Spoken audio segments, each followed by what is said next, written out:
ايوه، قعد الصوره دي وقدامه مارادونا، وهجيب الكاس عشان مارادونا، واسم ادي 86 وادي 22.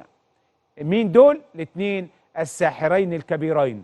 مارادونا عندما حمل كأس العالم 86 وقاد الأرجنتين للفوز بكأس العالم، والنهارده ميسي يحمل كأس العالم بعد شوية ويقود أيضا منتخب الأرجنتين للفوز بهذه البطولة الأغلى، أغلى بطولة حتى من حيث الفلوس، أغلى بطولة هتكون أيضا يحصد الأرجنتين على أعتقد 43 مليون دولار أو دولار هيحصل عليها منتخب الأرجنتين، ربما هي أغلى بطولة بتتفوق بحوالي 3 مليون دولار عن بطولة روسيا 2018، وبالتالي بطولة قطر هي أغلى بطولة أيضا من حيث حتى القيمة بتاعتها، القيمة اللي بيحصل على المركز الأولاني الثاني الثالث وهكذا، الأرقام اللي حصل عليها منتخبات. لما يكون هذه اللحظة رفع العلم وتسليم الجوائز هنكون مع حضراتكم أيضا لهذا النقل الحي والمباشر.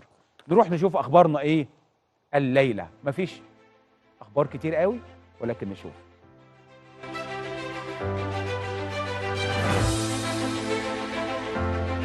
الأرجنتين تهزم فرنسا وتتوج بلقب بطلة كأس العالم 2022، ولها من بطولة هائلة للمنتخب الأرجنتيني ولها من بطولة عظيمة للنجم ميسي.